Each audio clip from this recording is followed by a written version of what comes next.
Hello students, hope कि आप लोग सब डेली बेसिस पर जिस तरह मैं पढ़ा रहा हूँ उसी प्रकार से आप लोग पढ़ रहे होंगे। और ऑलरेडी ये कोरोना का काल चल रहा है, थोड़ा सा सेफ्टी बरतना बहुत ज़रूरी है। तो मास्क पहन के निकलिए अगर घर से बाहर निकल रहे हैं। एक छोटा सा मैसेज है मेरी तरफ से कि जो भी आप कर रहे हैं घर में रहकर, कष्ट का समय है सब लोगों के लिए, आपके लिए भी, मेरे लिए भी, हर किसी के लिए। पूरा वर्ल्ड इस पर्टिकुलर बीमारी से जूझ रहा है, तो थोड़ा सा संयम बरतना है। और जहां कहीं भी बाहर निकल रहे हैं, इफ रिक्वायर्ड नहीं है तो अवॉइड करिए बाहर निकलना।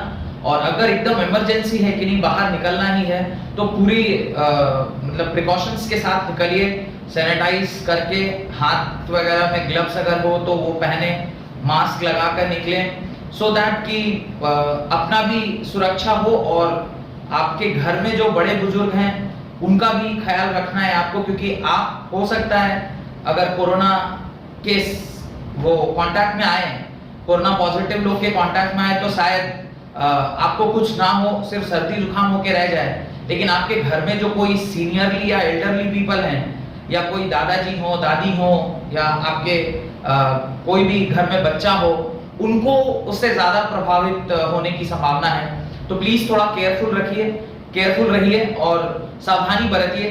यही अपील करूंगा मैं आज के क्लास को स्टार्ट करने से पहले, क्योंकि इन एंड अराउंड जहां कहीं भी आप देख रहे हैं, हर जगह चारों तरफ दहशत का माहौल है। हर जगह सब वीडियो, आप अगर न्यूज खोलें, आप मोबाइल पर चेक करें, फेसबुक फीड चेक करें, हर जगह सिर्फ और सिर्फ आपको दुख का ही न्यूज मिल रहा है। तो थोड़ा सा अभी समय सबके लिए खराब है, तो बच के रहना है। It will take another 15 days, तब वो ग्राफ जो अपने पीक को जाके और फिर नीचे आना स्टार्ट हो जाएगा। वंस वो नीचे आना स्टार्ट हो जाए तो समझिए वी आर अगेन सेफ। और बस यही 10-15 दिन की बात है। 10-15 दिनों में बहुत ज्यादा कुछ फर्क नहीं पड़ने वाला अपने जीवन में। लेकिन अगर इस 10-15 दिन में अगर आप थोड़ा संयम बरत लें, थोड़ा सा घर से न निकलें, मास्क पहनकर निकले अगर जरूरत है, तो काफी कुछ हम बदल सकते हैं। तो मेरी अपील है आप लोगों से कि थोड़ा सा टेक केयर करें, अपना भी, अपने परिवार वालों का भी, और साथ साथ जो अपनी पढ़ाई चल रही है ऑनलाइन उसको भी कंटिन्यू करते रहिए और पढ़ाई पर ध्यान दीजिए। सडनली सारी चीजें कोरोना वगैरह जैसे ही कम होगा, आपके स्कूल भी खुल जाएंगे और बोर्ड एग्जाम्स भी आपके उसी टाइम पर होंगे जिस टाइम पर उसको होना है। बहुत ज्यादा रियायत इस साल आपको नहीं मिलने वाली है, तो उसको ध्यान में रखते हुए पढ़ाई भी चलती रहनी चाहिए और सेफ्टी भी बहुत जरूरी है। इतना ही कहना था मुझे। थोड़ा सा ख्याल रखिए अपना भी, अपने परिवार वालों का भी, और जिस तरीके से पढ़ाई चल रही है इसको चलने दीजिए। और अगले कुछ दिनों में जब सब हालत जो है वो नॉर्मल हो जाएंगे, फिर again will meet in the classroom. मुझे भी ऐसे कैमरे के सामने खड़ा होकर पढ़ाने में मुझे भी थोड़ी दिक्कत होती है, पर क्या करें, जितनी मजबूरी आपकी है उतनी मजबूरी मेरी भी है। तो ठीक है, एक दूसरे के दुख को अगर नहीं समझेंगे तो फिर कैसे काम चलेगा। खैर, coming to this particular lecture, जो कि लेक्चर नंबर 5 है हमारा इलेक्ट्रिक पोटेंशियल का। तो इस पर्टिकुलर लेक्चर के अंदर कुछ ये 4 टॉपिक आज मैं आपको कवर कराऊंगा, जिसमें पहला जो टॉपिक है वो numerical based on equipotential surfaces. Last class में मैंने आपको इक्विपोटेंशियल सरफेस क्या होता है उसके बारे में काफी विशेषकर जानकारी दी थी, और डाइपोल के संदर्भ में भी मैंने इक्विपोटेंशियल सरफेस के बारे में आपको बताया था, उसके एक्सियल पोजीशन में, उसके इक्वेटोरियल पोजीशन में। इस तरह की सारी बातें हम लोग लास्ट लेक्चर में कर चुके हैं। अगर आपने वो वाला वीडियो नहीं देखा है तो प्लीज मेरे डिस्क्रिप्शन बॉक्स में उसका लिंक दिया हुआ है, एक बार जाके इसके सारे पीछे के लेक्चर्स देखिए and then come to this particular lecture. उसके बाद जो सेकंड आज का टॉपिक है that is relationship between electric potential and electric field. ये बहुत ज्यादा महत्वपूर्ण है और इसका डेरिवेशन काफी इंपॉर्टेंट है, जो कि कई बार 5 नंबर के सवाल में एक डेरिवेशन और साथ साथ एक छोटा सा न्यूमेरिकल, मैं कोशिश करूंगा कि इसका डेरिवेशन उसके साथ एक न्यूमेरिकल भी आपको करवाऊं। मैं यहाँ लिखना भूल गया हूं, पर एक न्यूमेरिकल मैं इसका आपको यहाँ पर करवा दूंगा। तो ये भी एक बहुत इंपॉर्टेंट टॉपिक है। And then equipotential surface system of charges के ऊपर हमें पढ़ना है। हमने ऑलरेडी पॉइंट चार्ज के लिए पढ़ लिया, हमने डाइपोल के लिए पढ़ लिया। Now we are focusing our study on system of charges. उस सिस्टम ऑफ चार्जेस के ऊपर हमें 2 पॉइंट सिस्टम या 2 पॉइंट चार्जेस की वजह से देखना है, और 3 पॉइंट चार्जेस। आप कहेंगे सर 2 पॉइंट चार्ज तो ऑलरेडी पढ़ चुके, dipole is a 2 point charge. हाँ, डाइपोल 2 पॉइंट चार्ज है, पर डाइपोल में क्या था, the magnitude was same, but in some cases there can be a case like their magnitude will not be same. अगर magnitude same नहीं है तब फिर कैसे कैलकुलेट करेंगे, उसका ख्याल करना है। फिर 3 पॉइंट चार्ज सिस्टम के कैसे कैलकुलेट करते हैं वो देखना है, और फिर इसी के ऊपर एक न्यूमेरिकल करेंगे और आज की क्लास को खत्म करेंगे।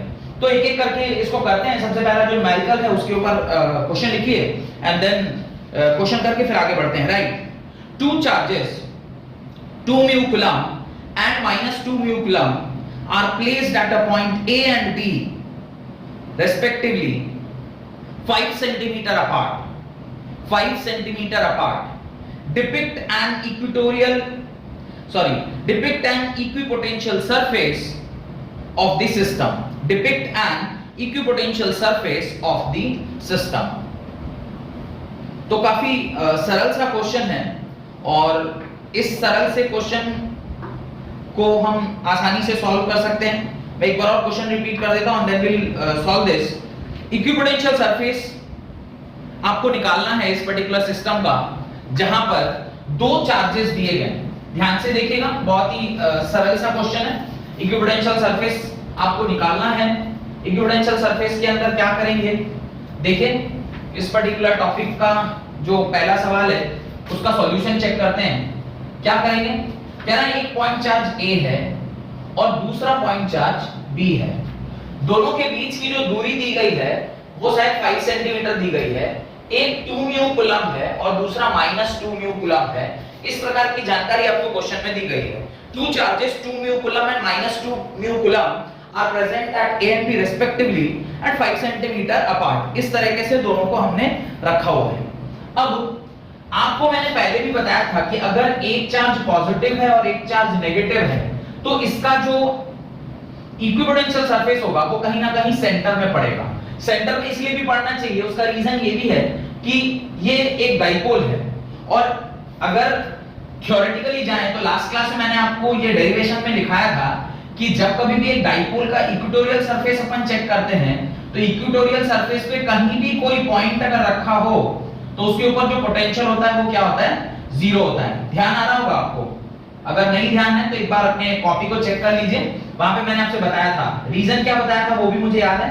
V = P cos θ whole divided by 4 pi epsilon naught r square, ऐसा कुछ फॉर्मूला लिखवाया था, और हमने कहा था कि थीटा यहाँ पे कितना बन रहा है, 90 डिग्री।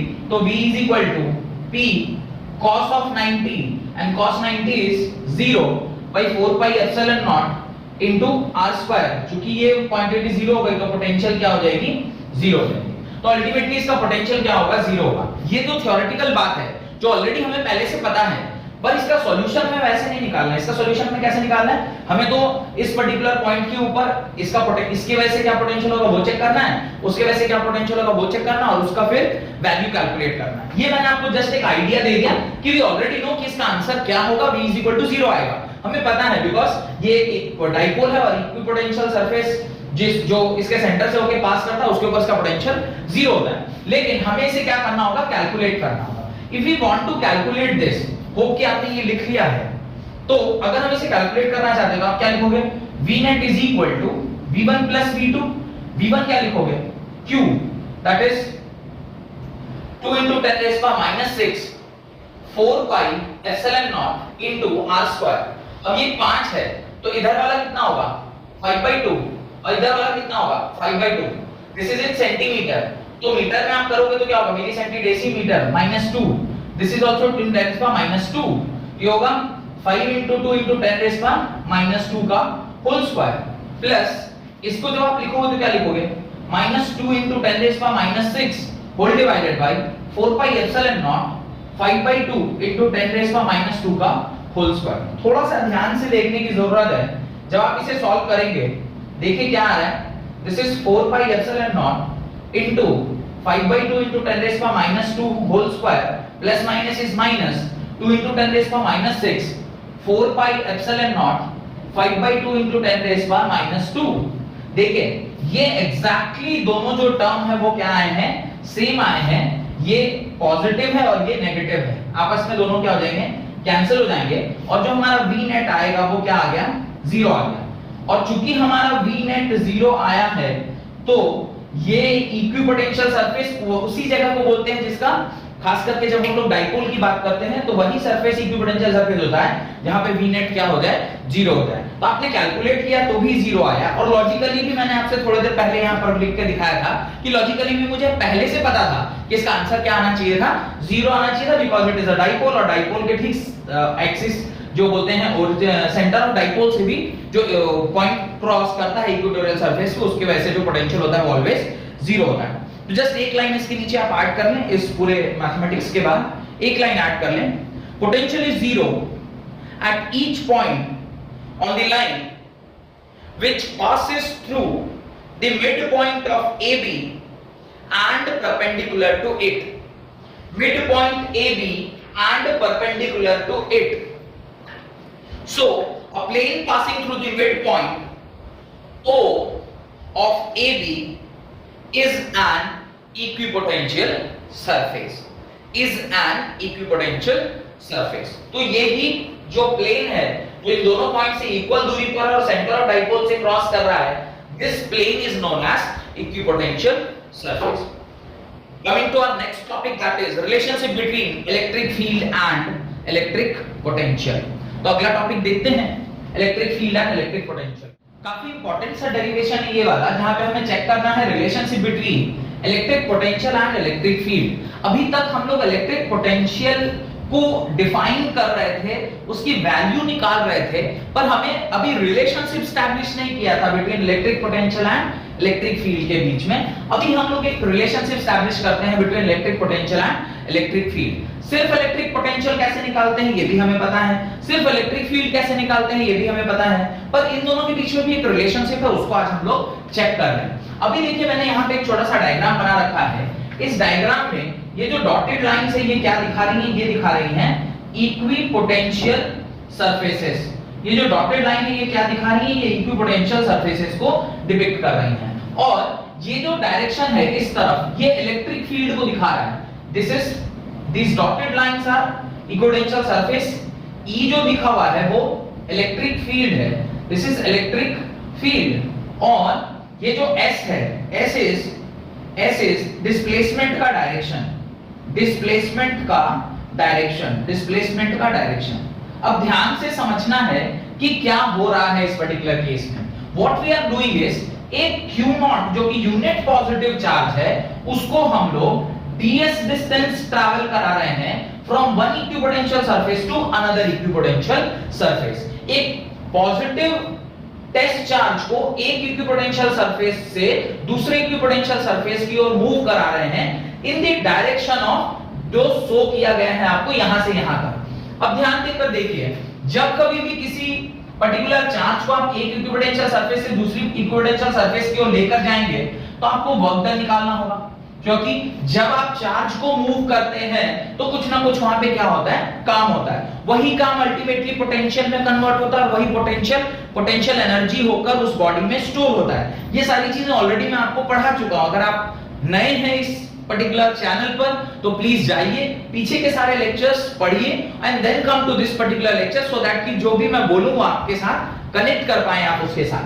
अभी देखिए मुझे वर्क डन निकालना है, तो वर्क डन निकालने के लिए आप ऐसे देखें, आपने एक फॉर्मूला पढ़ा है V = -W/Q।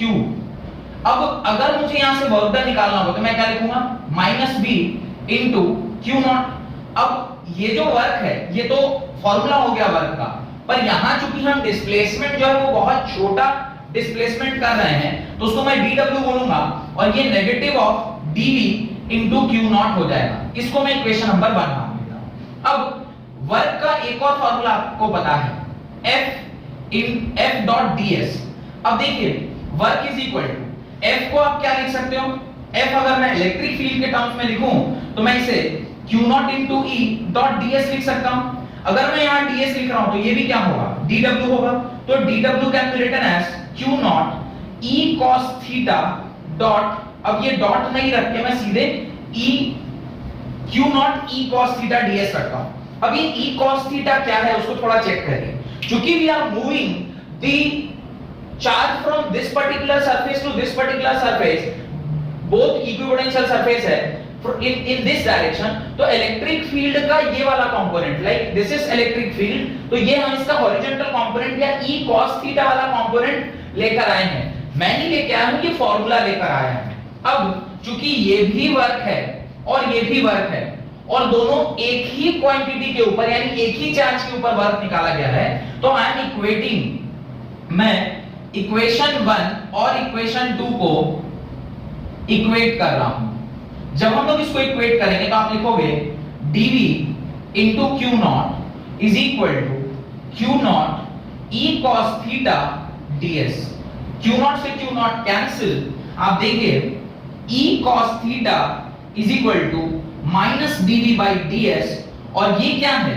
This is basically the component of electric field in the direction of movement of charge। तो अगर मैं ये assumption करूं कि ये जो आपका डिस्प्लेसमेंट का डायरेक्शन है उसको मैंने s माना है, मैंने यहाँ लिखा भी है s is direction of displacement, तो e cos थीटा को मैं es से डिनोट कर सकता हूं और es की वैल्यू क्या हो जाएगी? dv by ds। लेकिन ये बहुत स्मॉल चेंज के लिए होगा। अगर आप इसको बड़े चेंज के लिए लिखेंगे तो आप लिखेंगे es is equal to minus del v by delta s। ये आपका रिलेशनशिप आ गया between electric field and potential. तो हम लोग चेंज इन पोटेंशियल लिख रहे हैं। Why we are writing change in potential? Because ये एक इक्विपोटेंशियल सरफेस है और ये एक इक्विपोटेंशियल सरफेस है। दो इक्विपोटेंशियल सरफेस के बीच में ऑलवेज हम चेंज निकालते हैं पोटेंशियल का, ना कि एब्सोल्यूट पोटेंशियल निकालते हैं। तो ये आपका रिलेशनशिप आ गया। एक बार अच्छे से देख लीजिए, इसमें अगर कोई डाउट है तो मुझे बताइए। अगर ये बात आपको समझ में आ गई है कि s इज द डायरेक्शन, तो अगर मैं x एक्सिस के लिए लिखूंगा तो मैं क्या लिखूंगा? Ex is equal to minus del v by del x। कोई दिक्कत तो बताइए, मैं ये लिख सकता हूं। अगर मैं Ey के लिए लिखूंगा यानी इलेक्ट्रिक फील्ड इन y डायरेक्शन, सपोज करिए तीनों डायरेक्शन के लिए लिखा हुआ है, तो आप क्या लिखोगे? Minus dv by del y।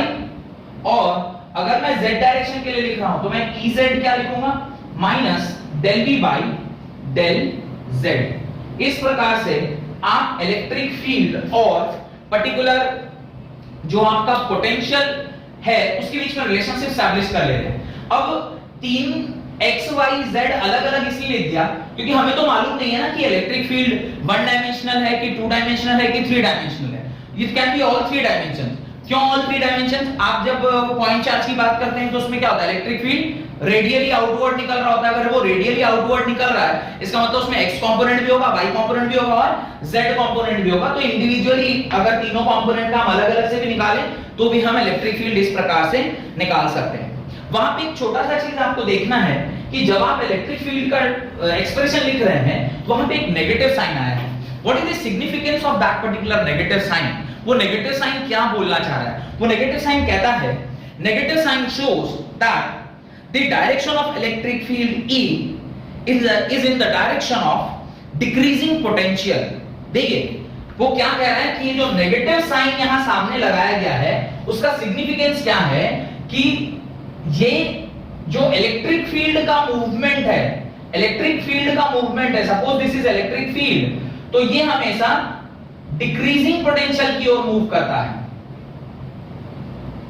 Decreasing potential की ओर मूव करता है। अगर वो डिक्रीजिंग पोटेंशियल की ओर मूव कर रहा है तो एक नेगेटिव साइन बढ़ेगा। क्यों? क्योंकि अगर यहां पर कोई एक सरफेस है और यहां पर कोई एक सरफेस है, दिस इज सब। अब देखिए इसको ना कंसेप्चुअली समझिएगा तो भी समझ में आ जाएगा, कोई बहुत ज्यादा रॉकेट साइंस नहीं है इसके अंदर। अगर मेरा इलेक्ट्रिक फील्ड का डायरेक्शन ये है, ध्यान से समझिएगा, इसका मतलब यहां कहीं पे क्या रहा होगा? पॉजिटिव साइन रहा होगा और यहां कहीं पर क्या रहा होगा? Negative sign. तब ना इलेक्ट्रिक फील्ड का डायरेक्शन इधर है। अब मुझे बताइए कि चूंकि ये पॉजिटिव चार्ज के ज्यादा नजदीक है ये वाला सरफेस, तो इसका जो वोल्टेज है, सपोज इस सरफेस को मैं A मान रहा हूं तो इसमें जो वोल्टेज होगा वो VA होगा, और इस जो दूसरा वाला इक्विपोटेंशियल सरफेस है उसको मैं VB मान लेता हूं। तो आप बताइए जब हम यहां से यहां ट्रैवल कर रहे हैं तो पोटेंशियल बढ़ेगा कि पोटेंशियल घटेगा? ऑब्वियसली VA बड़ा है और VB छोटा है। तो अगर हम यहां से वहां जाएंगे तो आपका जो पोटेंशियल का चेंज है यानी चेंज इन पोटेंशियल जब आप निकालेंगे, अब लिखोगे फाइनल माइनस इनिशियल, और जब आप चेंज देखोगे तो वो क्या आएगा? नेगेटिव आएगा। आना ही चाहिए नेगेटिव। क्यों नेगेटिव आएगा? क्योंकि आपने इस छोटी वाली चीज में से इस बड़ी वाली चीज को क्या कर दिया है? सबट्रैक्ट किया है। और अगर बड़ी वाली चीज उधर लिखी हुई है नेगेटिव साइन के सामने, तो जब हम उसे सॉल्व करेंगे तो नेगेटिव आएगा। इसका मतलब वो इलेक्ट्रिक फील्ड का डायरेक्शन, अगर आप in the direction of electric field move कर रहे हैं तो आपका जो चेंजिंग पोटेंशियल है ऑलवेज क्या आएगा, नेगेटिव आएगा। तो ये नेगेटिव साइन इसी चीज को क्या कर रहा है, डिपिक्ट कर रहा है, इसी चीज को वो आपको समझाने की कोशिश कर रहा है कि जब कभी भी आप इलेक्ट्रिक फील्ड के डायरेक्शन में मूव करते हैं तो जो आपका पोटेंशियल है वो क्या करता है, डिक्रीज करता है। और इसी डिक्रीज इन पोटेंशियल और डिस्टेंस के टर्म्स को हम लोग पोटेंशियल ग्रेडियंट के टर्म में समझते हैं। तो आप अगला एक छोटा सा कॉन्सेप्ट लिखिए, राइट, पोटेंशियल ग्रेडियंट। मैं चाहूंगा कि पहले आप उसका डेफिनेशन लिखें and then will write the formula for that, right. The magnitude of electric field is given by the magnitude of electric field is given by change in magnitude of potential per unit displacement normal to the equipotential surface at that point. This is called as potential gradient. This is called as potential gradient. मैं वापस एक बार और repeat कर रहा हूं, the magnitude of electric field is given by change in magnitude of potential per unit displacement normal to the equipotential surface at that particular point, and this is known as potential gradient. तो ये आपने अगर लिख लिया है तो मैं चाहता हूं कि इसी बोर्ड पर मैं आपको वो वाली कॉन्सेप्ट को भी सिखा दूं जो अभी मैंने आपको बताया है। देखिए क्या कह रहा है, वो कह रहा है कि मैग्नीट्यूड ऑफ इलेक्ट्रिक फील्ड जो है वो magnitude of change in potential per unit change in distance के बराबर होता है। ये जो इलेक्ट्रिक फील्ड है इसका जो मैग्नीट्यूड है वो change in potential by distance, क्या distance, distance between the two equipotential surfaces के बराबर होता है। और इसी को इलेक्ट्रिक फील्ड का जो मैग्नीट्यूड है इसी को हम लोग, ये जो टर्म है इसी को हम लोग क्या लिखते हैं, पोटेंशियल ग्रेडियंट लिखते हैं। पोटेंशियल ग्रेडियंट कई बार क्वेश्चन में पूछ लेता है न्यूमेरिकल्स में कि फाइंड द पोटेंशियल ग्रेडियंट। बहुत जरूरी है इस पर्टिकुलर जो एक्सप्रेशन का पता होना। और अगर मैं डिफरेंशियल फॉर्म में लिखूं तो I can write minus dv by dr के बराबर। तो ये जो dv by dr है this is only called as potential gradient. कितने चेंज इन डिस्टेंस पर, distance with respect to what, distance with respect to one equipotential surface to another equipotential surface, and that to normal distance यानी perpendicular distance। perpendicular distance is very important because एक equipotential surface और दूसरा equipotential surface, suppose ये दो equipotential surface हैं तो जो lines हैं, जो इलेक्ट्रिक फील्ड है वो एक पोटेंशियल के ऊपर कैसा बनेगा, 90 डिग्री, और फिर जो अगला होगा उसके बीच में भी 90 डिग्री। तो ये जो डिस्टेंस है that is perpendicular distance between two equipotential surfaces. यहां तक अगर आपने लिख लिया है तो दो बहुत इंपॉर्टेंट नोट डालकर अपनी कॉपी में लिखें, राइट। पहला, electric field is in the direction in which potential decreases steepest. Electric field is in the direction in which the potential decreases steepest. Electric field का डायरेक्शन हमेशा उसी ओर होता है जिधर पोटेंशियल बहुत तेजी से घट रहा होता है। ये इस पर्टिकुलर एक्सप्रेशन से हमें क्लियर हो गया, इस पर्टिकुलर एक्सप्रेशन से हमें क्लियर हो गया कि इलेक्ट्रिक फील्ड ऑलवेज उस डायरेक्शन में होता है जिस डायरेक्शन में जो डिक्रीज इन पोटेंशियल है, माने चेंज इन पोटेंशियल है वो क्या होगा, सबसे ज्यादा होगा यानी स्टीपेस्ट होगा। चेंज इन पोटेंशियल नेगेटिव होगा यानी चेंज इन पोटेंशियल यानी पॉजिटिव डिक्रीज कर रहा, पोटेंशियल डिक्रीज कर रहा होगा, उसी दिशा में आपका इलेक्ट्रिक फील्ड होगा। पहला पॉइंट। दूसरा point, its magnitude is given by the change in magnitude of potential per unit displacement normal to the equipotential surface at that particular point। तो दूसरा पॉइंट क्या बता रहा है आपको, दूसरा पॉइंट बता रहा है पोटेंशियल ग्रेडियंट के बारे में कि जो मैग्नीट्यूड ऑफ इलेक्ट्रिक फील्ड है उसे हम कैसे निकालते हैं, तो that is equal to the change in magnitude of potential per unit displacement normal to the equipotential surface at that particular point। तो इस प्रकार से ये दोनों बातें, एक पोटेंशियल ग्रेडियंट की बातें और जो ये मैंने डिक्रीजिंग पोटेंशियल के डायरेक्शन में इलेक्ट्रिक फील्ड होता है ये बात, यही दोनों मैंने नोट में आपको लिखवाया है। इसके नीचे मैं चाहता हूं आप एक सवाल लिखें, right, a small piece of particle carrying a negative charge of 1.6 into 10⁻⁻19 coulomb is suspended in equilibrium between the horizontal metal plates 5 centimeter apart, having a potential difference of 3000 volt across them. Find the mass of the particle. मैं वापस से question repeat कर रहा हूं। A small particle carrying a negative charge of 1.6 into 10⁻⁻19 coulomb, यानी एक electron के बारे में बात कर रहा है, is suspended in equilibrium between, equilibrium में सस्पेंड हो गया, मतलब समझ रहे हैं, दो प्लेट्स हैं, उसके बीच में एक इलेक्ट्रॉन सस्पेंड हो गया। सस्पेंड तभी होगा ना जब उसके ऊपर फोर्सेस क्या हो जाएंगे, बैलेंस हो जाएंगे। थोड़ा समझने वाला सवाल है पर काफी इंपॉर्टेंट, इसके ऊपर कई बार नीट में या जेई में भी सवाल पूछा हुआ है, तो बहुत अच्छे से समझ के कोशिश करिएगा इसको सॉल्व करने का। Is suspended in equilibrium between the horizontal metal plate 5 centimetre apart having potential difference of 3000 volt across them. Find the mass of the particle. Find the mass of the particle. Question को लिख लिया है तो थोड़ा सा question के बारे में सोचिए, तब तक मैं इसका सॉल्यूशन बताता हूं आपको। क्या कह रहा है क्वेश्चन? क्वेश्चन जो कह रहा है उसको पहले आप डायग्रामेटिकली बनाइए अपनी कॉपी में। जब आप डायग्राम बनाएंगे तो आपको थोड़ी चीजें तो ऐसे ही क्लियर हो जाएंगी। डायग्राम बनाना बहुत जरूरी होता है। जब कभी भी आप फिजिक्स का कोई क्वेश्चन देखते हैं उसके अंदर डायग्राम का बहुत इंपॉर्टेंस है। देखिए क्या कह रहा है कि ये एक प्लेट है, ध्यान से समझिएगा, ये एक प्लेट है और यहां भी एक प्लेट रखा हुआ है। इस प्रकार से दो प्लेट्स रखी गई हैं, इस प्रकार से दो प्लेट्स रखी गई हैं और ठीक है, थोड़ा सा ये डायग्राम हो सकता है 3D चीज है तो थोड़ा सा दिक्कत होगा समझने में, और समझिए कैसे दो प्लेट्स ऊपर नीचे ऐसे रखी हुई हैं, ऐसे करके दो प्लेट्स रखी हुई हैं। इसके बीच में एक पॉइंट पर एक ऐसा चार्ज Q है जिसका जो वैल्यू है Q का वो है -1.6 into 10⁻⁻19 कूलम। ये यहां पर इक्विलिब्रियम में अटका हुआ है। इक्विलिब्रियम में कोई भी चीज जब होती है तो उसका सीधा सीधा मतलब होता है कि उसके ऊपर नेट फोर्स क्या हो जाए, जीरो हो जाए। अगर उसके ऊपर नेट फोर्स जीरो है और वो कह रहा है कि इसके और इसके बीच में जो पोटेंशियल का डिफरेंस है दैट इज 3000 वोल्ट के बराबर। तो अगर ये चार्ज यहां पे इक्विलिब्रियम में अटका हुआ है, if this charge is in equilibrium, तो मेरे को क्या करना चाहिए, बहुत अच्छे से समझिएगा। मैं इसके ऊपर फोर्स बैलेंस करूंगा। अब मैं अगर इसके ऊपर फोर्स बैलेंस कर रहा हूं, अगर मैं बोलता हूं कि ये जो पर्टिकुलर ये है, क्या बोलते हैं उसको, प्लेट है, वो अगर सपोज नीचे वाला प्लेट या ऊपर वाला प्लेट, आप समझिए अगर इस तरफ मेरे को फोर्स लगाने है, डायरेक्शन ऑफ इलेक्ट्रिक फील्ड इधर है और डायरेक्शन ऑफ इलेक्ट्रिक फील्ड इधर होगा, यानी हायर पोटेंशियल, तो ये 3000 वोल्ट होगा और ये 0 वोल्ट होगा। अब अगर ये हॉरिजॉन्टल प्लेट्स के बीच में अटका हुआ है तो इस चार्ज पर नीचे की ओर क्या लग रहा होगा बताइए? इस चार्ज पर नीचे की ओर क्या लग रहा होगा? एक mg फोर्स लग रहा होगा।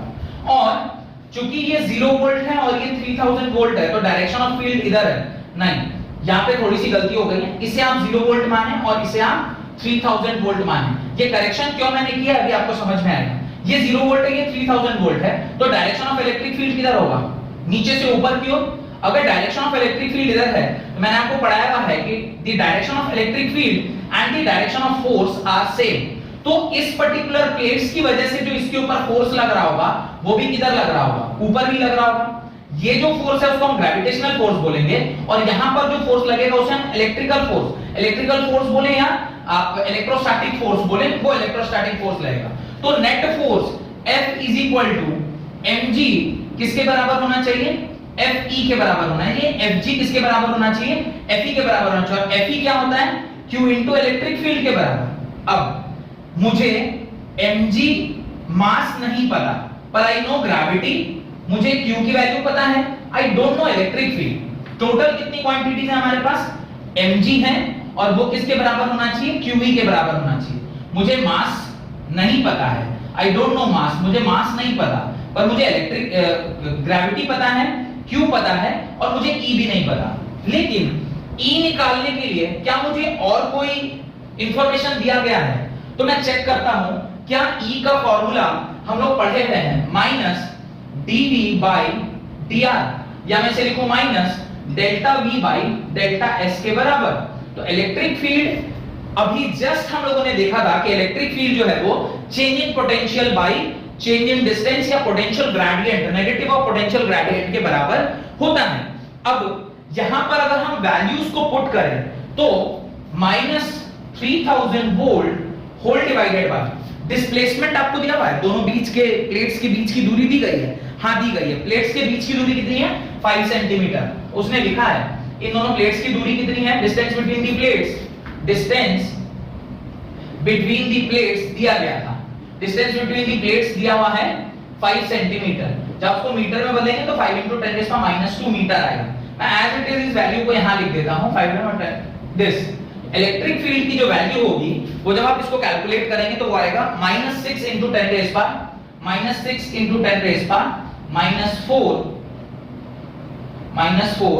+4 चेक कर लेते हैं, +4 वोल्ट पर मीटर। ये आपका इलेक्ट्रिक फील्ड निकल के आ गया। अब इस एक्सप्रेशन में मुझे और एक चीज क्या पता चल गई, इलेक्ट्रिक फील्ड पता चल गई। एक ही चीज अननोन रह गया, वो क्या है, मास। तो मास इज इक्वल टू आप क्या लिखोगे, QE/G। अब G की ये जो भी वैल्यूज हैं वो सारी वैल्यूज को आप पुट करिए, -1.6 × 10⁻19 into electric field -6 × 10⁴ whole divided by gravity चूंकि नहीं दिया हुआ है तो हम लोग 9.8 ही वहां पर क्या करेंगे, पुट करेंगे। और द मोमेंट आप इसको सॉल्व कीजिएगा, जो मास इस पार्टिकल का आने वाला है दैट इज 9.8 × 10⁻16 kg के बराबर। तो ये इलेक्ट्रॉन तो नहीं था पर इलेक्ट्रॉन के बराबर चार्ज पोजेस करने वाला एक क्वांटिटी है, क्योंकि मास ऑफ इलेक्ट्रॉन जो है वो -31 के ऑर्डर का होता है और जो आंसर आपका आया है वो -16 के ऑर्डर का है। तो इस प्रकार से इस पर्टिकुलर सवाल में जो मास आपसे निकालने कहा गया था वो आपने निकाल लिया।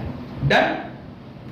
एक और सवाल लिखिए, in a certain 0.5 centimeter cube of space electric potential is found to be 7 volt throughout.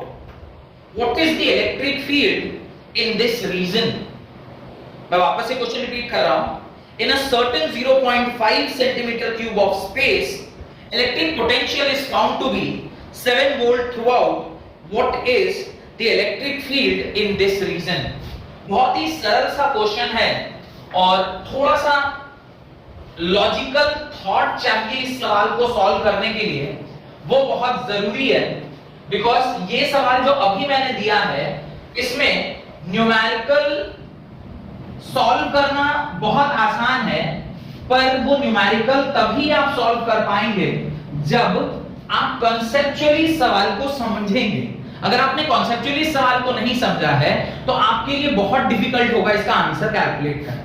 क्या है क्वेश्चन, कह रहा है कि कोई एक स्पेस है, suppose this is a space जिसका आपको वॉल्यूम दिया हुआ है 0.5 सेंटीमीटर क्यूब, ऐसा कुछ एक वॉल्यूम दिया हुआ है 0.5 सेंटीमीटर क्यूब, और वो कह रहा है कि इस पर्टिकुलर स्पेस का जो वोल्टेज है वो कितना है, 7 वोल्ट के बराबर है। आपसे कह रहा बताओ इसका electric field, what is the electric field in this region, इस रीजन में इलेक्ट्रिक फील्ड क्या होगा, इस पर्टिकुलर रीजन में इलेक्ट्रिक फील्ड क्या होगा।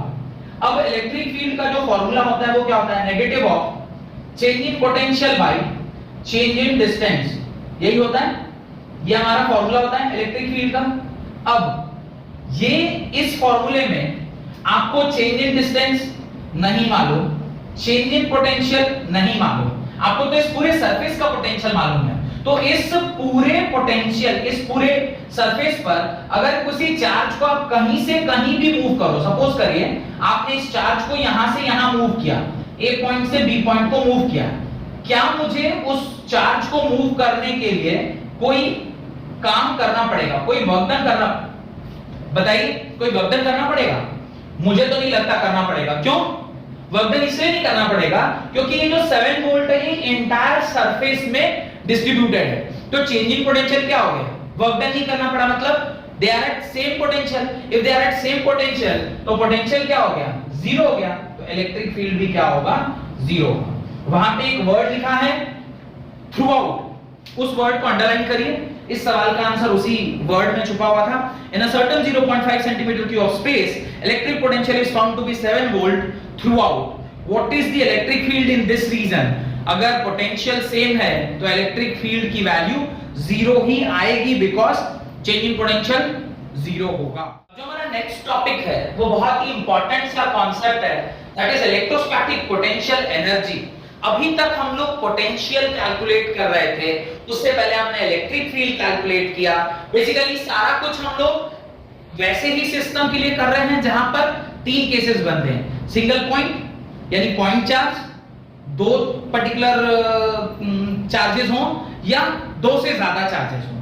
तो अभी फिलहाल हम लोग जो टॉपिक पढ़ रहे हैं उसके अंदर electrostatic potential energy due to system of charges. अब आप बोलेंगे सर इसके अंदर भी तो हमें तीन केस पढ़ना चाहिए, पहला पढ़ना चाहिए था फॉर अ सिंगल चार्ज, फिर पढ़ना चाहिए था फॉर टू चार्ज सिस्टम, और फिर पढ़ना चाहिए था for a system of charges जहां पे दो से ज्यादा चार्ज हो। पर इस डेरिवेशन के अंदर मुझे आपको पता चल जाएगा कि हम लोग एक सिंगल चार्ज के लिए से क्यों नहीं पढ़ते। बहुत जरूरी है ये समझना। तो ये डेरिवेशन देखिए, आपको ये समझ में आ जाएगा कि एक चार्ज के लिए हम क्यों नहीं कैलकुलेट करते इलेक्ट्रोस्टैटिक पोटेंशियल एनर्जी। तो अगर मुझे इलेक्ट्रोस्टैटिक पोटेंशियल एनर्जी कैलकुलेट करना है तो पहले मैं थोड़ा सा आपको रिवाइज करा देता हूं कि क्या होता है पोटेंशियल। तो आपको याद होगा मैंने इस प्रकार से एक डायग्राम बनाया था, मैंने कहा था कि कोई एक पॉजिटिव चार्ज अगर सेंटर पे रखा हुआ है, एक यूनिट पॉजिटिव चार्ज को आप Q नॉट, जो यूनिट पॉजिटिव चार्ज है उसको जब इस फील्ड में आप जबरदस्ती लेकर आ रहे हो, भाई जबरदस्ती लेकर आ रहे हो, उसका रीजन ये था कि ये एक पॉजिटिव चार्ज है और जो आपने टेस्ट चार्ज लिया है वो भी कैसा लिया है, पॉजिटिव लिया है। क्योंकि ये पॉजिटिव है, इसको जब आप इसके यहां खींच के लाओगे तो आपको कुछ काम करना पड़ेगा against the will of the charge. तो चूंकि ये यहां इधर आना नहीं चाहता और आप उसे जबरदस्ती ला रहे हो तो आपको कुछ काम करना पड़ेगा, और जब आप उसके ऊपर कुछ काम करोगे तो उसके अंदर कुछ पोटेंशियल पैदा होगी, वो पोटेंशियल एनर्जी के फॉर्म में उसमें स्टोर हो जाएगी। ये सारा कुछ मैंने आपको पहले के लेक्चर्स में समझा दिया है। अगर आपने वो नहीं देखा है तो प्लीज जाइए, बाकी 5वां लेक्चर है आज, तो इसका मतलब और 4 लेक्चर मैंने इससे पहले बनाए हुए हैं, उसको एक बार चेक कर लीजिए। वहां पे आपको ये पता चल जाएगा कि कैसे हम लोग ये चार्जेस किस तरह से पॉजिटिव नेगेटिव, ये सारा कुछ आपको वहां पता चल जाएगा। अब अगर ये चार्ज को मैं इस चार्ज के प्रेजेंस में खींच के ला रहा हूं तो मुझे कुछ काम करना पड़ेगा, लेकिन ध्यान से समझिए, अगर कहीं पर कोई चार्ज है ही नहीं, यहां पर कोई चार्ज है ही नहीं, और फिर मैं इस चार्ज को अगर यहां तक खींच के ला रहा हूं, इस चार्ज को मैं यहां से यहां खींच के ला रहा हूं, क्या मुझे कोई वर्क करना पड़ेगा? वर्क इसका क्या हो जाएगा? जीरो, बिकॉज कोई पोटेंशियल है, सॉरी बिकॉज कोई चार्ज पहले से नहीं है तो उसका फील्ड नहीं, और फील्ड नहीं तो उसमें आप एक दूसरे चार्ज को लेकर आओगे तो आपको काम कैसे करना पड़ेगा? ये तो आपको मैंने पहले भी बताया हुआ है कि अगर इंफिनिटी के बाहर किसी चार्ज को आप मूव करा रहे हैं, जो इलेक्ट्रिक फील्ड का इन्फ्लुएंस का एरिया उसके बाहर अगर आप चार्ज को मूव कर रहे हैं तो आपको वर्क डन नहीं करना पड़ता। तो क्योंकि सिंगल चार्ज की बात हम करें तो सिंगल चार्ज में तो किसी दूसरे चार्ज के प्रेजेंस में लाने पर ना काम करना पड़ता है। अब आप सिंगल पहला ही चार्ज लेके आ रहे हो तो उसमें काम क्या करना होगा? पहला चार्ज तो आप लेके आ गए बिना मेहनत के, अब उस चार्ज के प्रेजेंस में जब आप दूसरे चार्ज को लाएंगे तब आपको काम करना पड़ेगा। यानी पहला जो सिस्टम, पहला जो हमें केस पढ़ना है वो पढ़ना है for this 2 point charge system. Reason इसका ये है कि सिंगल चार्ज को लाने के लिए तो वर्क डन करना ही नहीं पड़ता है। डन, ये बात बहुत इंपॉर्टेंट थी समझनी कि पहले चार्ज के लिए तो हमें कोई काम करने की आवश्यकता नहीं है, बिकॉज पहले से वहां कोई चार्ज नहीं है। चार्ज नहीं है तो absence of field, absence of field मतलब absence of potential, absence of potential मतलब नो वर्क डन। भाई अगर पोटेंशियल जीरो हो जाए, आपने फॉर्मूला देखा है ना, V is equal to W by Q, अगर यही मेरा जीरो है तो ये ऑब्वियसली ये वर्क डन क्या होगा? जीरो ही होगा। तो मुझे कोई काम करने की आवश्यकता नहीं है। तो पहला चार्ज लाने के लिए आपको कोई काम करने की आवश्यकता नहीं पड़ती है। डन। अब 2 पॉइंट चार्ज सिस्टम को समझते हैं, ध्यान से देखिएगा। सपोज करिए पहला चार्ज आप उठा के यहां लाके रख दिए, दिस इज Q1 जो कि ओरिजिन से कुछ R1 दूरी पर है, या मैं इसे RA बोल देता हूं, क्या फर्क पड़ता है, R1 बोलूं RA बोलूं। और अब इस चार्ज के प्रेजेंस में जब मैं दूसरा चार्ज Q2 पर लेकर आ रहा हूं तो मुझे बताइए क्या इसको लाने में मुझे कोई काम करना पड़ेगा? कोई काम नहीं करना पड़ेगा, क्योंकि ये जब आया था तब तो उसके वहां पे कोई चार्ज था ही नहीं, और अगर वहां पे कोई चार्ज नहीं था तो उसके करस्पॉन्डिंगली वर्क कैसा? जीरो। लेकिन जब मैं इस दूसरे चार्ज को इस चार्ज के प्रेजेंस में ला रहा हूं तो उस टाइम मुझे कुछ ना कुछ काम करना पड़ेगा। क्यों करना पड़ेगा? क्योंकि इसका फील्ड है, उस फील्ड ये भी पॉजिटिव, अगर इस पॉजिटिव चीज को इस पॉजिटिव चार्ज के प्रेजेंस में लाएंगे तो मुझे जबरदस्ती लेके आना होगा, तो कुछ ना कुछ काम मुझे यहां पर करना पड़ेगा, और वही काम इस पर्टिकुलर चार्ज के ऊपर पोटेंशियल क्रिएट करेगा, और वही पोटेंशियल एनर्जी के फॉर्म में इस चार्ज में स्टोर होके रह जाएगा। डन। अगर यहां तक बात आपको समझ में आ गई है तो क्या मैं बोल सकता हूं यहां से यहां का जो वेक्टर क्वांटिटी होगा उसे मैं आर ए बी वेक्टर बोल सकता हूं, आर ए बी वेक्टर बोल सकता हूं। लिखें, electrostatic potential energy of a system of point charge is defined as the total amount of work done in bringing the different charges to their respective position from infinity is known as electrostatic potential energy, is known as electrostatic potential energy. Done. अब check करते हैं इस particular 2.4 system को check करते हैं। अब देखिए, जब आप चार्ज को लेकर आ रहे हैं तो पोटेंशियल का फॉर्मूला आप क्या लिखोगे? Q1 whole divided by 4 pi epsilon naught into R। ये फॉर्मूला आपने पोटेंशियल का पढ़ा हुआ है, इसमें कोई दिक्कत है तो बताइए, ये आपने ऑलरेडी पहले से पढ़ा हुआ है। अब ये जो आप चार्ज यहां रखते हैं, ये कौन सा चार्ज है?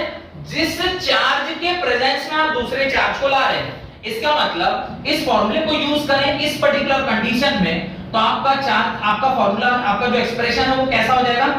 Q1 divided by 4 pi epsilon naught into 1 upon, और ये R अब कितना है? दिस इज RAB वेक्टर के बराबर होगा। तो V is equal to Q1 by 4 pi epsilon naught RAB के बराबर। अब इसे वेक्टर क्वांटिटी लिखिए या डिस्प्लेसमेंट वेक्टर बोलिए, बात एक ही है। रीजन बात एक ही है क्योंकि V एक स्केलर क्वांटिटी होता है। स्केलर क्वांटिटी के लिए वेक्टर के टर्म्स में बोलिए या सिर्फ उसके मैग्नीट्यूड को रख लीजिए, कोई फर्क नहीं पड़ता, because we are concerning with only magnitude, because ये एक स्केलर क्वांटिटी है। अब आप मुझे बताइए वर्क डन क्या होता है? वर्क डन होता है Q नॉट इनटू V के बराबर। हम लोग Q नॉट तब लिखते थे जब उस टेस्ट चार्ज को हम लोग लेकर आ रहे थे, पर यहां क्या हम टेस्ट चार्ज को लेकर आ रहे हैं या फिर Q2 को लेकर आ रहे हैं? यहां पे हम Q2 को लेकर आ रहे हैं ना, क्योंकि यहां पर दो चार्ज लाना है, तो पहला चार्ज लाने में तो कोई वर्क नहीं करना पड़ा, दूसरा चार्ज जब ला रहे हैं तो फिर हमें काम करना पड़ेगा। तो वो जो काम करना पड़ेगा वो कितना पढ़ना पड़ेगा? तो इस Q नॉट, ये आपका जनरल फॉर्मूला है, तो वर्क डन इस Q नॉट की जगह मैं क्या लिखूंगा? Q2 into V, और इस Q2 into V की जगह क्या मैं ये लिख सकता हूं? तो I can write Q1 by 4 pi epsilon naught RAB। तो वर्क डन जो निकल के आया वो कितना निकल के आया? Q1 Q2 by 4 pi epsilon naught RAB। ये आपका वर्क डन का एक्सप्रेशन हो गया। डन। अब ये वर्क डन ही इस पर्टिकुलर सिस्टम में किस प्रकार से स्टोर्ड है? पोटेंशियल के फॉर्म में स्टोर्ड है। तो ये वर्क डन ही किसके बराबर होगा? पोटेंशियल के बराबर होगा। तो W इज इक्वल टू किसके बराबर हो जाएगा? U के, और U किसके बराबर है? Q1 Q2 by 4 pi epsilon naught into RAB vector का मैग्नीट्यूड। ये आपका फाइनल एक्सप्रेशन हो गया। अब सोचने वाली बात ये है, इस पर्टिकुलर पॉइंट तक समझ में आ गया होगा तो इसको आप अपनी कॉपी में जरूर लिख लीजिएगा। यहां पर सोचिए, अगर ये पोटेंशियल मेरा पॉजिटिव होगा, नेगेटिव होगा, हाउ विल डिसाइड दिस? कि आपने कहा था ना सर कि वर्क डन अगर नेगेटिव होता है तो पोटेंशियल पॉजिटिव, और पोटेंशियल अगर पॉजिटिव है इसका मतलब वर्क डन नेगेटिव होगा। ये तो उल्टा रिलेशनशिप होना चाहिए। आपने जो लिख दिया यहाँ W = U = Q1 Q2, तो ये सिर्फ हमने मैग्नीट्यूड के बारे में बात किया है, we have not decided about the sign. अब देखिए Q1 Q2 क्या क्या हो सकते हैं? अगर ये आपने लिख लिया है तो मैं इसे मिटा रहा हूं। Q1 Q2 क्या क्या हो सकते हैं? Q1 Q2 क्या होंगे? या तो दोनों पॉजिटिव हो जाएं, या फिर एक पॉजिटिव एक नेगेटिव, या मैं ऐसे बोलूं कि दोनों सेम साइन के हो या दोनों अपोजिट साइन के हो। तो केस 1, अगर both are of same sign, अगर दोनों सेम साइन के हैं तो क्या होगा, u is equal to plus q1 into plus q2 whole divided by 4 pi epsilon naught R A B का मैग्नीट्यूड। तो u क्या हो गया, पॉजिटिव आ गया, q1 q2 by 4 pi epsilon naught into R A B vector. अब ये positive आया, यानी आपका u अल्टीमेटली क्या आ गया, पॉजिटिव आया। u पॉजिटिव आने का मतलब है कि सिस्टम का पोटेंशियल बढ़ रहा है, ऑब्वियसली बढ़ेगा। अगर ये पॉजिटिव चार्ज है और इस q को आप जबरदस्ती उसके वहां पर लेके जा रहे हो, तो आपको क्या करना पड़ेगा, जबरदस्ती वर्क माने against the will of this q2 आपको काम करना पड़ेगा। वर्क डन नेगेटिव होगा, और वर्क डन अगर नेगेटिव है तो वो नेगेटिव वर्क डन जो आप जबरदस्ती उस सिस्टम के ऊपर कर रहे हो, वो उस पर्टिकुलर चार्ज का क्या बढ़ाएगा, पोटेंशियल बढ़ाएगा, इन टर्न पोटेंशियल एनर्जी बढ़ाएगा। और पोटेंशियल एनर्जी क्या होगा, पॉजिटिव, क्योंकि वर्क डन नेगेटिव है, जबरदस्ती आप लेके आ रहे हैं, तो आपको जो पोटेंशियल मिलेगा, पोटेंशियल एनर्जी मिलेगा, वो क्या मिलेगा, पॉजिटिव, और हमें पॉजिटिव मिला भी है। तो ये हमारा केस 1 हो गया। अब इसी में मैं केस 2 अगर आपको समझाना चाहूं, तो ये अगर आपने लिख लिया है तो मैं यहीं पर केस 2 समझा रहा हूं। अब अगर केस 2 है तो both are of same sign की जगह पे क्या लिखूंगा मैं, both are of different sign. अगर दोनों अलग अलग साइन के होंगे तो सपोज इसको मैं पॉजिटिव लेता हूं तो इसको मैं नेगेटिव, अगर ये पॉजिटिव नेगेटिव हो गया तो ये क्या है, नेगेटिव, बाकी सब चीजें तो सेम रहने वाली है, तो ये क्या हो जाएगा, नेगेटिव हो जाएगा। अगर ये नेगेटिव है, यानी अगर पोटेंशियल डिफरेंस आपका नेगेटिव है, सॉरी पोटेंशियल एनर्जी अगर आपका नेगेटिव है, तो सोचिए क्या हो रहा है, अगर एक पॉजिटिव एक नेगेटिव है तो आप काम कर रहे हैं या वो खुद ही उसके पास अट्रैक्ट होकर आ रहा है। अगर ये पॉजिटिव है और ये नेगेटिव है तो ये खुद ब खुद इसके पास आएगा। अगर ये खुद ब खुद इसके पास आ रहा है तो वर्क डन क्या होगा, पॉजिटिव, क्योंकि वो विलफुली जा रहा है ना, अगेंस्ट द विल तो नहीं जा रहा, वो विलफुली जा रहा है। अगर विलफुल जा रहा है तो खुद से जा रहा होगा, खुद से जा रहा होगा तो वर्क डन पॉजिटिव, और अगर सिस्टम का वर्क डन पॉजिटिव है तो पोटेंशियल एनर्जी क्या होगा, नेगेटिव, इसलिए हमारा पोटेंशियल एनर्जी क्या आया, नेगेटिव। तो केस 1 और केस 2 मैंने एक ही जगह पर बनाया है, केस 1 पहले बताया था और ये केस 2 है, पर आप अलग अलग करके लिखिएगा। केस 1 और केस 2 बहुत इंपॉर्टेंट है, इस दोनों बातों को आप नोट डालकर लिख लें। पहले ये दोनों लिख लीजिएगा, पॉजिटिव और नेगेटिव वाली बात, फिर मैं आपको नोट डालकर लिखिए वहां उसके नीचे, if q1 and q2 are of same sign then potential is positive, यानी potential energy is positive. It means that two charges are of same sign, that is they repel each other, that is they repel each other. In bringing closer, the work is done against the force of repulsion, so the electrostatic potential energy of the system increases. जो मैंने आपको समझाया है उसी को सिर्फ English के sentence में आपकी कॉपी में लिख लीजिए। इसका नोट नंबर 2 लिखिए, if q1 and q2 are of different sign या opposite sign, the potential energy is negative as they attract each other. In this case, potential energy of the system decreases in bringing them closer, full stop. Hope कि ये जो मैंने अभी आपको बताया ये आपको समझ में आ गया होगा कि पहले बॉडी को लाने में हमें कोई काम नहीं करना पड़ा है, जब दूसरा बॉडी पहले बॉडी के प्रेजेंस में, बॉडी मतलब चार्ज, पहला चार्ज दूसरे चार्ज के प्रेजेंस, दूसरा चार्ज जब पहले चार्ज के प्रेजेंस में हम ला रहे हैं तो फिर हमको कुछ ना कुछ काम करना पड़ेगा। लेकिन अगर ये पहले चार्ज की बात करें तो चूंकि इससे पहले यहां कोई चार्ज लिखा तो इसको लाने के लिए हमें कोई काम नहीं करना पड़ेगा। यानी एक तरीके से ये मैं लिख सकता हूं कि W is equal to work done in bringing first charge plus work done in bringing second charge. ये वाली क्वांटिटी जीरो हो जाएगी क्योंकि पहला चार्ज जो आप ला रहे हैं वो आप किसी के प्रेजेंस में नहीं ला रहे हैं, तो इसलिए इसको लाने के लिए आपको काम नहीं करना पड़ेगा। आप जो काम कर रहे हैं वो डायरेक्टली सिर्फ सेकंड वाले चार्ज को पहले वाले चार्ज के प्रेजेंस में लाने में करेंगे। तो वर्क डन जो होगा, नेट वर्क डन, ये जो नेट वर्क डन आएगा वो सिर्फ और सिर्फ work done because of bringing second charge in presence of first charge ही आएगा। डन। ये कॉन्सेप्ट के बेसिस पर अभी हमने फॉर 2 पॉइंट चार्ज सिस्टम पढ़ा है, अब will read about for 3 point charge system. 3 point charge system क्या होता है वो भी मैं लगे हाथों इसी जगह पे बता देता हूं। अब देखिए जब हम लोग 3 पॉइंट चार्ज सिस्टम की बात कर रहे हैं, अब मैं ये सारी चीजें मिटा रहा हूं, ध्यान से देखिएगा। 3 पॉइंट चार्ज सिस्टम के बारे में जब हम लोग बात करेंगे तो 3 पॉइंट चार्ज सिस्टम में पहला चार्ज लाने के लिए आपको काम करना पड़ेगा? नहीं, पहला चार्ज लाने के लिए आपको काम नहीं करना पड़ेगा। क्यों काम नहीं करना पड़ेगा? क्योंकि उससे पहले वहां पर कोई चार्ज प्रेजेंट नहीं था। तो अगर उससे पहले मेरा कोई चार्ज वहां पे प्रेजेंट नहीं है तो उसके लिए मुझे कोई काम करने की आवश्यकता नहीं है। यानी जो आप W नेट लिखोगे वो क्या लिखोगे? W1 यानी work done in bringing the first charge plus work done in bringing the second charge plus work done in bringing the third charge. क्योंकि 3 पॉइंट चार्ज सिस्टम है तो 3 होगा, लेकिन पहला वाला टर्म क्या हो जाएगा? 0। यानी W नेट जो आपका आएगा वो क्या आएगा? W2 plus W3। अब मेरा काम है मेरे को W2 और W3 निकालना है। डन? तो आप लिखें, एक फोटो बना लें इसके बगल में, यहां पे आप लिखिए 3 पॉइंट चार्ज सिस्टम है, Q1 है, बगल में यहां पे Q2 है और एक Q3 चार्ज आप लेके आए हैं।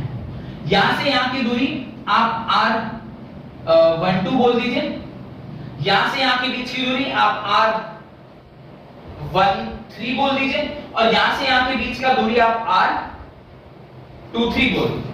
ऐसे हम लोग बोल रहे हैं। अब क्यों बोल रहे हैं उसको थोड़ा समझेंगे, क्यों ऐसा कर रहे हैं। ठीक है, पहले W1 तो 0 हो गया, W1 इज इक्वल टू 0। इसके बारे में मेरे ख्याल से अब आपको कोई डाउट नहीं होना चाहिए। अब मेरा नेक्स्ट काम है टू कैलकुलेट W2।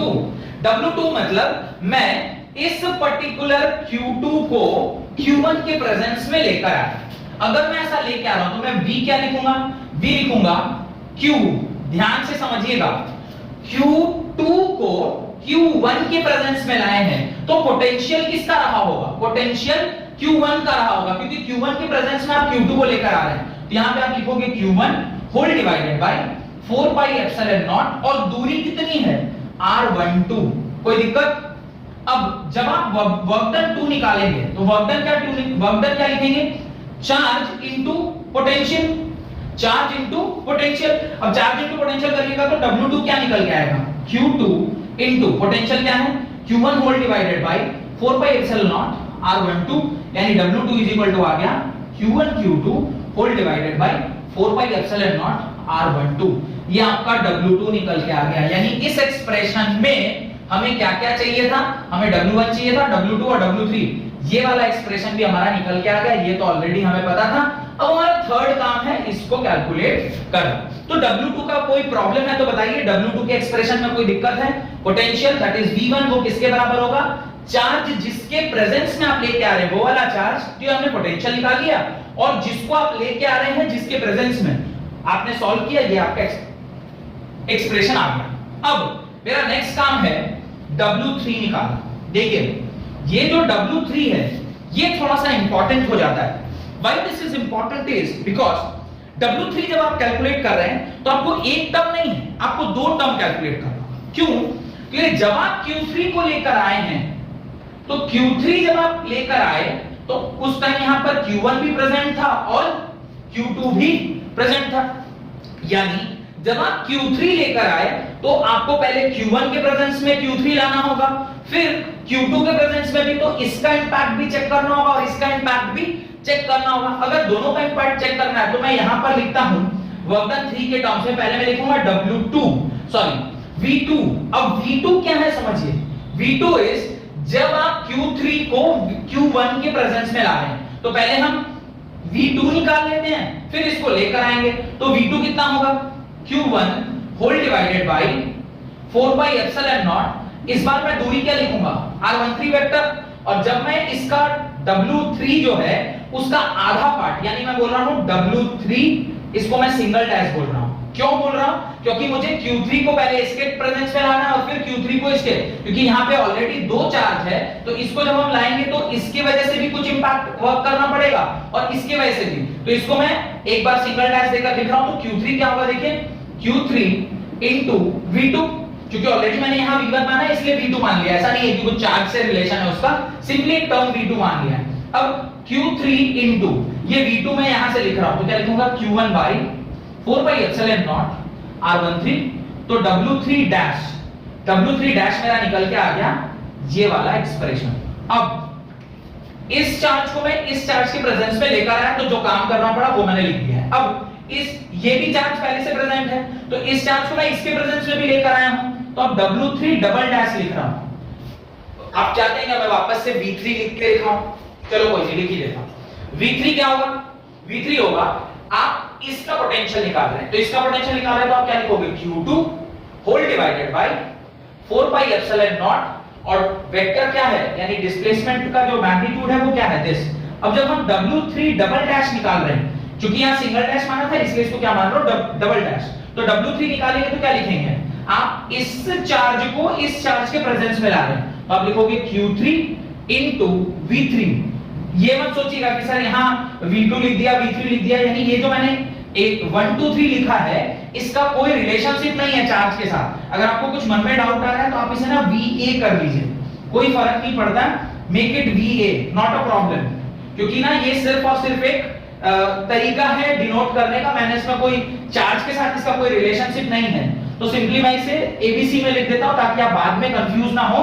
तो इसको चेंज कर लीजिएगा, आप VA ऐसा लिख दीजिए, V2 सब सिर्फ एक नाम देना था इसलिए, क्योंकि 1 2 3 बहुत ज्यादा हो गया तो आपके मन में कंफ्यूजन हो रहा होगा, इसलिए आप इसे चेंज कर लीजिए और इसे लिखेंगे Q3 into Q2 whole divided by 4 pi epsilon naught into R23 vector.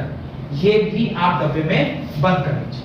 अब W1 ऑलरेडी 0 है, W2 आपने निकाल लिया, W3 जो कि खुद में W3 dash plus W3 double dash के बराबर है, जो मैंने इंडिविजुअली निकाल लिया है। इन सबको जैसे ही मैं जोड़ दूंगा वैसे ही मेरा net potential energy in a 3 charge system निकल के आ जाएगा। तो मैं यहां तक अगर आपने लिख लिया है तो बोर्ड को थोड़ा सा साफ करने की जरूरत है, बिकॉज यहां जगह और नहीं है मेरे पास लिखने के लिए। तो मैं ऐसा करता हूं, मैं W2 और W3 ये सब आप लिख चुके होंगे अब तक, मैं इसे मिटा रहा हूं। ठीक है, थोड़ी सी जगह चाहिए मुझे क्योंकि ये नहीं मिलने पर मैं लिख नहीं पाऊंगा, तो ये वाला जो है इसे मैं मिटा देता हूं, सिर्फ एक्सप्रेशंस को रख लेता हूं, बाकी सब मिटा लेता हूं क्योंकि एक्सप्रेशंस बहुत जरूरी हैं, उनको थोड़ा देखकर लिख लूंगा।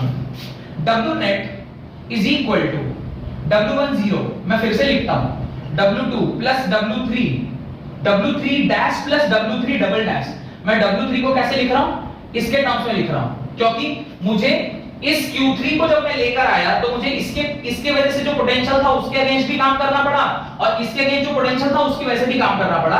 तो इस प्रकार से मैंने उसको ये ऐसे लिख दिया है। अब W net क्या लिखूंगा? देखिए, ये वाली टर्म तो 0 हो गई। W2 क्या था? Q1 Q2 by 4 pi epsilon naught R12 plus W3 क्या है? W3 डैश, W3 तो नहीं बोलूंगा, W3 डैश बोलूंगा।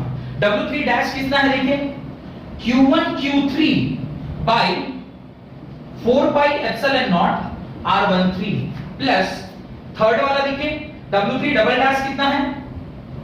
Q2 Q3 by 4 pi epsilon not R23। अब तीनों का तीनों टर्म हमने बोर्ड पर लिख लिया है, तो ये सारे डब्बों को भी मैं अब क्या कर रहा हूं? मिटा दे रहा हूं in order to now conclude. अब W net is equal to, थोड़ा सा बुद्धि लगाइए, मैं क्या चीजें कॉमन ले सकता हूं यहां से? 1/4 पाई एप्सिलॉन नॉट को छोड़ के कुछ भी कॉमन नहीं आ रहा, तो अगर 1/4 पाई एप्सिलॉन नॉट कॉमन आ गया तो आप क्या लिखोगे? Q1 Q2 by R12 plus Q1 Q3 by R13 plus Q2 Q3 by R23। कोई दिक्कत? और अब मैं इसे जब जनरल एक्सप्रेशन इसका लिखूंगा तो ध्यान से देखिए क्या लिखूंगा? 1/4 पाई एप्सिलॉन नॉट। अब देखिए ध्यान से, यहां पे जो आपका एक्सप्रेशन लिखा हुआ है वो इस प्रकार से है, इसको जब हम लोग लिखते हैं तो ऐसे लिखते हैं, summation I goes from 1 to n, दूसरा summation j is equal to 1 n I is not equal to j, और यहां पे क्या लिखेंगे? qi qj whole divided by rij। ये आपका जनरल टर्म का एक्सप्रेशन आ गया। जनरल टर्म का एक्सप्रेशन है 1/4 pi epsilon naught summation i is equal to 1 से n और j जो है वो 1 से n तक जाएगा, पर i और j बराबर नहीं होने चाहिए। तो अगर ये 1 है तो ये क्या होगा 2 हो जाएगा, और ऐसा ही आपको देखने को मिल रहा है। अब आप एक बार इसको खोल के चेक करिए, आपको लगेगा कि जो ऊपर लिखा हुआ है वो नीचे लिखा है सेम है। देखिए कैसे 1/4 पाई एप्सिलॉन नॉट i 1 है और यहां पर चूंकि 3 पॉइंट सिस्टम है तो n की वैल्यू कितनी हो जाएगी 3 हो जाएगी। तो i 1 से 3 तक जाएगा। देखिए i कहां है, यहां है और यहां है, तो i जो है वो आपका 3 तक मूव करेगा ज्यादा से ज्यादा, और j जो है वो आपका कहां तक मूव करेगा, क्योंकि i 1 है तो j क्या हो जाएगा 2 हो जाएगा, और i j 2 से लेके 3 तक। देखिए j जो है वो कहां से कहां गया, सिर्फ 2 और 3 तक मूव किया है, और इस प्रकार से इसी को हमने ऐसा लिख दिया। ये फॉर्मूला इसलिए भी ध्यान होना चाहिए कि अगर यहाँ पे 3 चार्ज था, अगर 4 चार्ज होगा तो बार-बार इतना तो हम लोग कैलकुलेट नहीं करेंगे, तो आप डायरेक्टली ये फॉर्मूला अगर ध्यान होगा तो आप बस वैल्यूज को वहां पुट करते जाइएगा and you will get the answer. ध्यान रखिएगा, पहले चार्ज को लाने के लिए आपको कितना वर्क करना पड़ा 0, दूसरे चार्ज को लाने के लिए 1 वर्क डन का एक्सप्रेशन आया था। जब आप तीसरे चार्ज को ला रहे हैं तो वहां पे कितने पहले से कितने चार्ज थे 2 चार्ज, तो तीसरा चार्ज जब आया तो 1 वर्क डन इसकी वजह से 1 वर्क डन इसकी वजह से। मैं एक सवाल आपसे पूछता हूं, अगर 4 चार्ज आप लेके जाओगे तो उसमें एक्सप्रेशन कितना होगा, सोचिए। पहला चार्ज आप लेके आए 0, दूसरा चार्ज जब लेके आए तो पहला वर्क डन का एक्सप्रेशन आएगा, तो पहला एक्सप्रेशन। फिर जब तीसरा चार्ज लेके आए तो 2 एक्सप्रेशन और आएंगे, यानी टोटल पहले चार्ज के लिए 0, दूसरे चार्ज के लिए 1 एक्सप्रेशन, तीसरे चार्ज के लिए 2 एक्सप्रेशन। अब जब चौथा चार्ज आप ला रहे हो तो उसके लिए आपको कितने एक्सप्रेशन लिखने होंगे 3 एक्सप्रेशन लिखने होंगे। तो कुल मिलाकर जब आप वर्क डन का पूरा फॉर्मूला लिखोगे तो कितने एक्सप्रेशन आएंगे, पहले वाले के लिए 0, दूसरे वाले के लिए 1, तीसरे वाले के लिए 2 और चौथे वाले के लिए 3। कुल मिलाकर जब ऐड करेंगे तो टोटल कितने एक्सप्रेशन आएंगे 6 एक्सप्रेशन आएंगे। 1 + 2 + 3, 1 + 2 is 3, 3 + 3 is 6, यानी नेट वर्क डन जो आप लिखोगे उसमें टोटल नंबर ऑफ एक्सप्रेशंस कितने होने चाहिए 6 होने चाहिए। किस केस में, जब आप 4 चार्ज लेकर आ रहे हो, यानी जितना नंबर चार्ज आप ला रहे हो उससे एक कम एक्सप्रेशन का टर्म उसमें रहेगा। डन, यही बात को आपको समझना है, और इस प्रकार से अगर कोई न्यूमेरिकल इसके ऊपर आता है तो फिर उसको आप आसानी से सॉल्व कर सकते हो। अगली क्लास की स्टार्टिंग में ही मैं आपको पहले न्यूमेरिकल करवा दूंगा, फिर हम लोग आगे की पढ़ाई पढ़ेंगे। होप कि जो मैं आपको समझा रहा हूं वो समझ में आ रहा है। अगर ऐसा है तो प्लीज मेरे वीडियोस को लाइक करिए, ज्यादा से ज्यादा इसे शेयर करिए अपने दोस्तों के साथ, और हां, मेरे चैनल को सब्सक्राइब जरूर करिए सो दैट कि कोई नई वीडियो मैं डालूं तो उसका नोटिफिकेशन आप तक जरूर पहुंच पाए। बहुत बहुत धन्यवाद, थैंक यू।